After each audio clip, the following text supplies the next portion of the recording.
You know, I don't get days like this in July really that often. A day like I've had today, I mean, it's been pretty much college football wall to wall. Of course, there was a little bit of time in the car driving to McKinney, Texas, and driving back. And I've had a chance to see the grandkids for a little bit today, some of my kids. I've even seen my wife. But right now, we're back to college football, and I'm going to see the wife again a little bit later on tonight. But shh, we'll talk about that later. Anyway, college football this week, it's on. Hey, Dave, thanks for already being here tonight. You know, we are going to mention those things, so I'm glad that you're stopping by tonight and maybe mention one or two other people along the way. It is a wonderful Thursday night, so let's go ahead and get right into it. We have news. We have talk about coaches. We have takeaways from Media Day. Had a chance to be at a D2 Media today. We'll talk a little bit about that today, too. And I'm going to tell you what I think may happen with a couple of teams. So let's go ahead and get right on into it. The very first thing that's out there, let's go ahead and go with the news right now. And the breaking news, which has come out today, comes from the KCAC. So every 2 years since they've gone to divisions now in football in the KCAC, there's going to be some change. And it's a nice idea. Also, one of the things about the KCAC is the fact that they're not naming their divisions East and West, North and South, or anything like that. Leaders and legends for those of you Big Ten fans that are out there. No, they're naming their divisions for coaches, doctors, as a matter of fact, legends in the KCAC, if you will. And I think it's a great idea. I love it for Dr. Kessinger and for Dr. Bissell. That's wonderful. So let's look really quickly at what the KCAC put out earlier this week.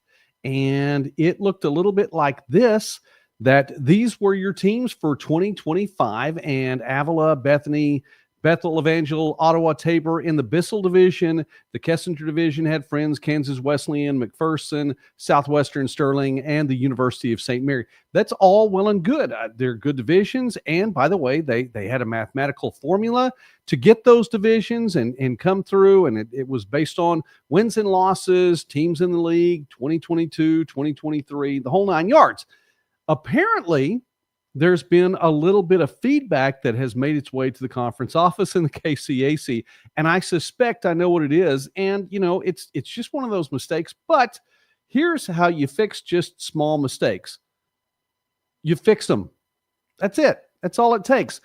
I think, and I don't know this, I haven't heard necessarily from the conference office, but I think maybe some folks said, you know what, the Kessinger division, since Bethany was Dr. Kessinger's team for so long, the Kessinger division should have Bethany in it, and the Bissell division, since Kansas Wesleyan was Dr. Bissell's team for so long, should have Kansas Wesleyan in it.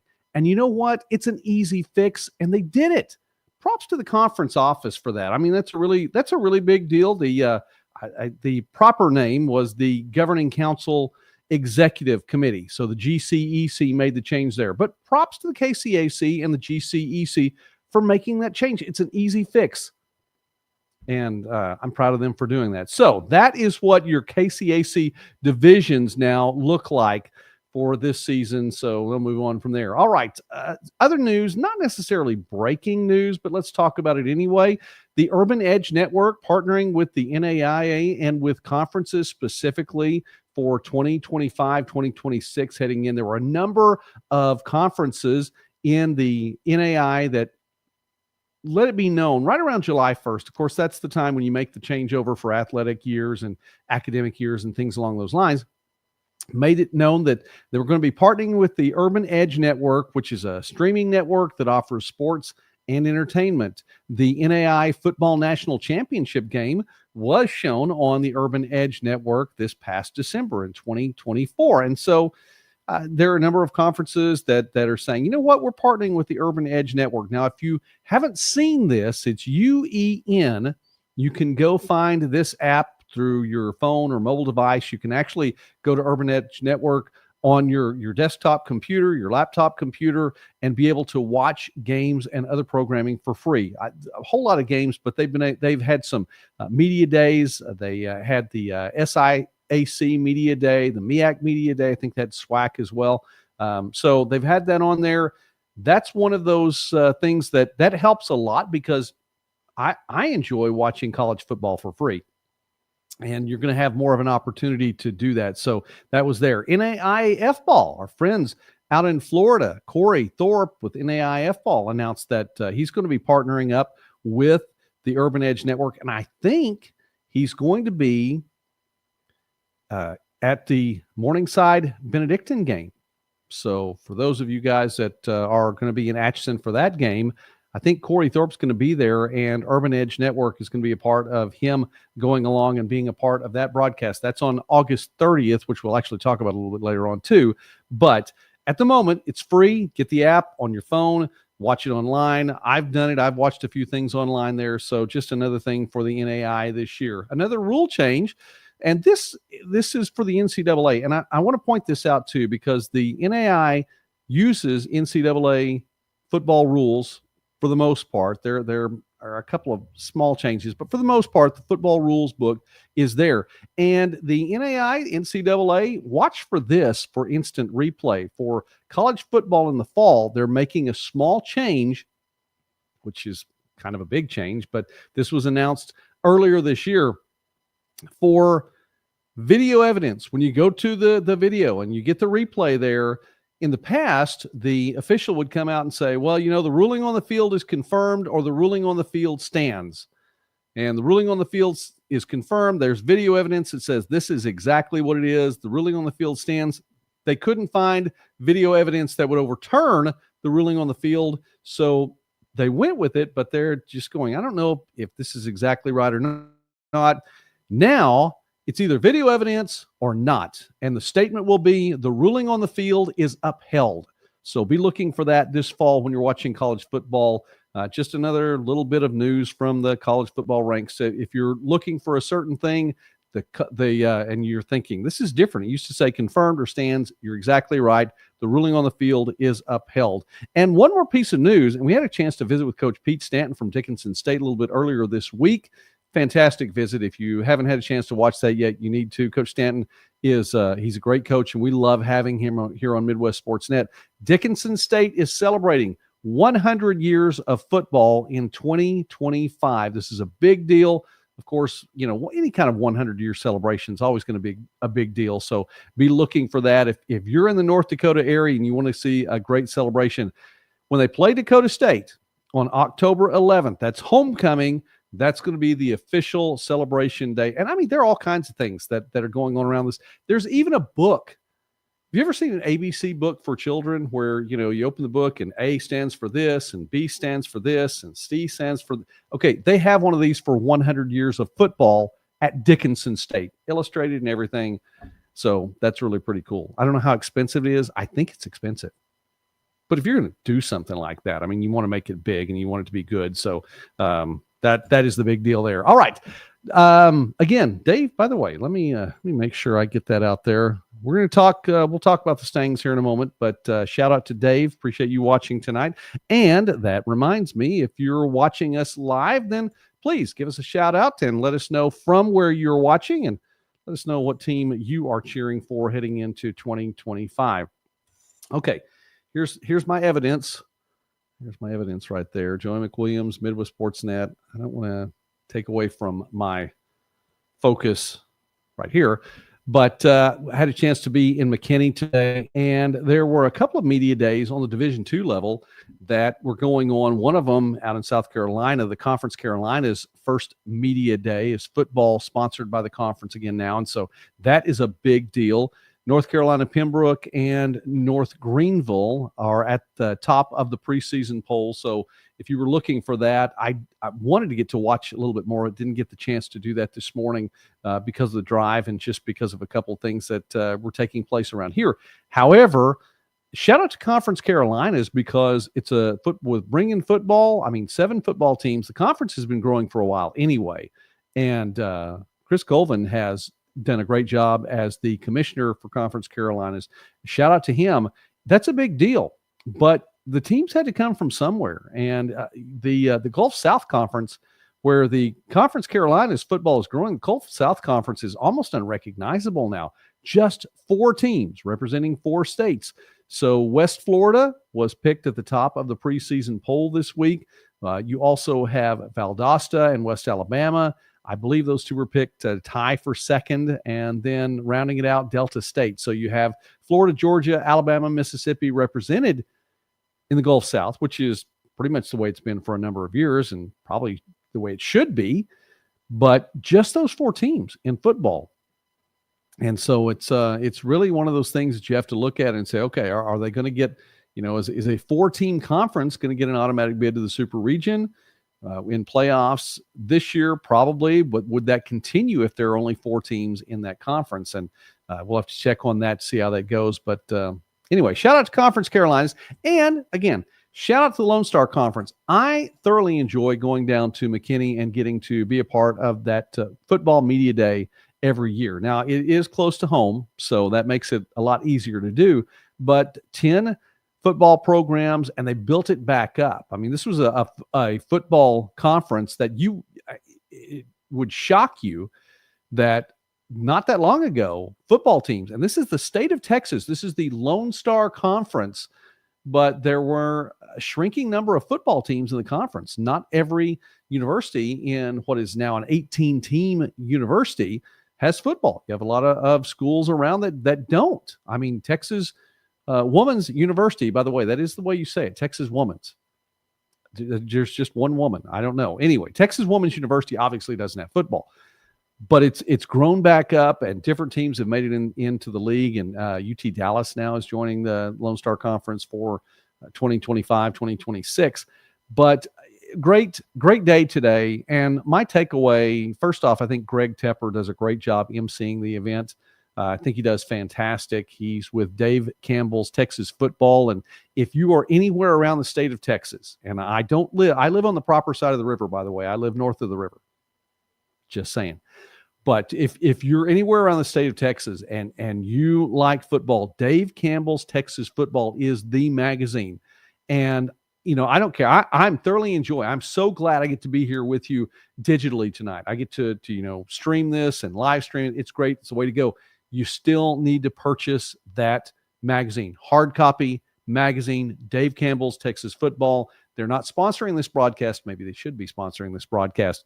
But Greg Tepper, the editor-in-chief now, and he just does a great job. So, and we had a chance to visit afterward, which, by the way, all of the videos from the Lone Star Conference Media Day that I had a chance to do are already online at Midwest Sportsnet. So please check those out if you have a chance to see your favorite coach. I got 8 of the 10 coaches, a couple I didn't get a chance to get, but maybe next time. But we were talking about a few things. And I think my biggest takeaway from the Lone Star Conference Media Day is just the coaching experience and what they bring to the table. So many coaches there. And there are 2 coaches that are first year at their school, Coach Parr at Texas A&M Kingsville. And by the way, all you NAIA fans, talking about Kingsville, a Division II school right now, this is the former Texas A&I, which won national championships again and again in the middle part of the 20th century. Great tradition there. Well, Coach Parr, he brings a lot of experience coming out most recently from Louisiana Tech, Division I school there. And then Coach Hayes, also a ton of experience now first year at Sul Ross State. And those 2 guys were talking about the air raid offense and just listening to some of the war stories that they were talking about back and forth and what they've done in their coaching off the record, just listening to them talk and tell the stories. It's fantastic. With all that we see here, and we talk so much more about NAIA football here than Division II on the channel, and we talk about them both, but we talk about Friends and that ground game and what Friends does, and some of these other offenses here that it looks like that this triple option, this flexbone offense that we've seen become powerful again. Stuff that I remember seeing when I was growing up with watching the University of Oklahoma and the Sooners, just with Barry Switzer tear everybody up with that. We see it a lot. It's been a while since I've heard about, Mike Leach and Hal Mummy and the air raid offense. These guys were talking about it, saying, hey, listen, it hadn't gone anywhere. Coaches like Coach Renner, who, even though he took over for Coach Maskell at Midwestern State, and Maskell, the legend who had been there for so long, Coach Renner, even just in his second year, still, he was at Midwestern State for 18 seasons.